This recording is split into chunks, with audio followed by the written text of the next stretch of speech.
Hey everybody, I'm Bill and I'm on the water. I'm here with my buddy Todd and it's springtime. You know what time that is? Time to unwrap this bad boy, right? That's right, man. I've been itching to do it for a long time. All right, so Todd's boat, a couple of years old, and guess what? The shrink wrap is almost as old, correct? That's right. I've been reusing it for the last, this is my third season, and it's been holding up really well. In terms of where we live here in Southwind, it gets really windy, and I was a little skeptical at first in terms of how it withstand the winds and the sun, and it's been holding up really well, so no problems at all. That's right. Well, think about how good that is for the environment, how good it is on your pocketbook. What do you use the extra money on? I tend to like to do some of the work on my boat, and that's only because of the other expenses I have to think about: fishing gear and winterization and service. Okay. So what's the process for getting the original shrink wrap off and making sure that we can use it again next season? For this 232, my shrink wrap was all the way down at the bottom of the hull. I found the sweet spot right here, and I cut right up around here. And what I did was when you cut, the problem is it's a very flimsy piece of plastic. So what you have to do is you have to take this extra, this line here that you could buy on Amazon, and it's really going to take two people.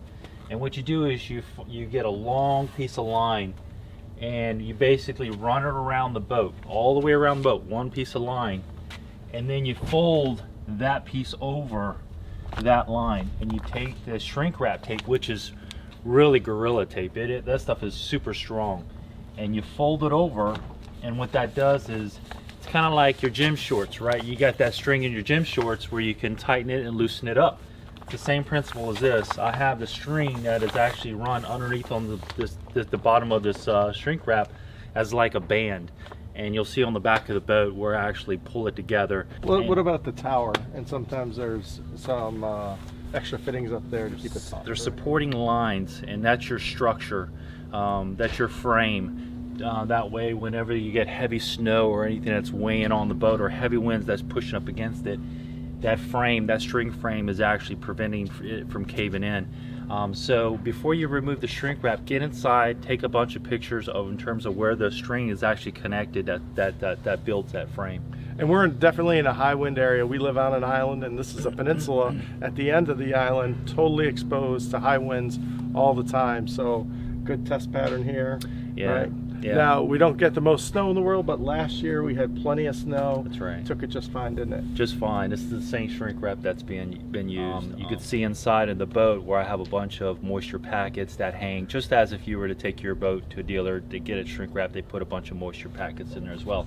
Never had any mold or moisture problems inside the boat. It's been great. That's awesome. Yeah. Probably not quite as good vapor barrier after we cut it off the first time, but good enough you never had a problem, right? That's right. I mean, when you first, if you really care about how your boat looks when it's first shrink wrapped, when it's really tight, this job is probably not for you.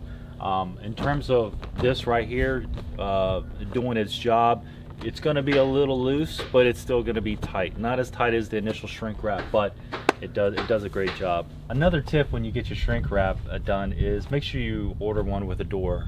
It's definitely useful to get in and out of the boat, do some work during the cold winter. All right, so when you're cutting through the shrink wrap on the side of the boat, what you're going to notice is that if it's still too tense, because everybody's boat is different, if it's still too tight around the back of the boat here, you're going to have to cut and make an incision here to loosen up that tension, and that's exactly what I had to do. You'll notice here I had to cut down the bow of the boat right here to release that tension, because when we remove the shrink wrap, we start from the bow and to the front. When you reapplying the shrink wrap, you start from the bow and then work your way back. So now this incision is going to split, just like my jeans split sometimes. But when it does split, you're going to have to worry about when you reapply the shrink wrap. So when I reapply the shrink wrap through the winter, I normally reach out to my local dealer and just ask for a scrap piece of shrink wrap. And what I do is I cut the piece of that spare shrink wrap, reapply it over the gap, and I take the shrink wrap tape and I tape up that gap.